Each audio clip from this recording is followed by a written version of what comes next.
Okay, in this lecture we're going to be entering our quantities and costs into these columns, and then we're going to format those numbers just to make them look good in our spreadsheet. So first you just click on the cell that you want to enter your first number in, and you can type in your number, hit the enter key, type in your next number, hit the enter key, and I'm going to go ahead and copy and paste these. And then we can go up to our costs and do the same thing. Start entering our costs and hit enter.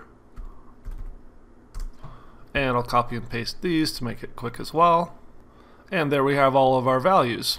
But as you can see, these don't really look that great in our spreadsheet, so we're going to do a little bit of formatting just to make them look better. So first we'll highlight all the quantity numbers, and we'll be using this number formatting section up here to do some simple formatting for them. So right now it's formatted as a regular number, which is actually what we want. And we can go in here to the alignment. You can see that we have a lot of options in here for formatting our numbers. We're just going to change this to aligning our text to the right and click OK. Now we could also do that by going up here and clicking center, left, or right. That just lines up our numbers and makes them a little bit easier to read. And then we'll go over to our costs, and we need to change these to dollars rather than just regular numbers. And there are a couple of ways to do this. We can either go right here to this quick formatting tab and just click dollars.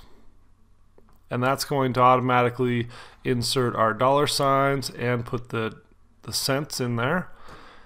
And for this one, to keep it clean, since we only have dollars, we don't have any cents, we're going to go ahead and get rid of the cents. So it just shows the dollar amounts, keeps it a little cleaner. But you'll notice there are tons of different ways that you can format things.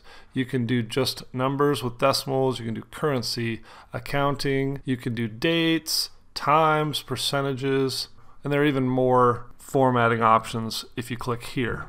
But in this case, we're just doing our numbers, and that's really all we need. And then at this point we can change these column sizes a little bit to make them a little bit more relevant.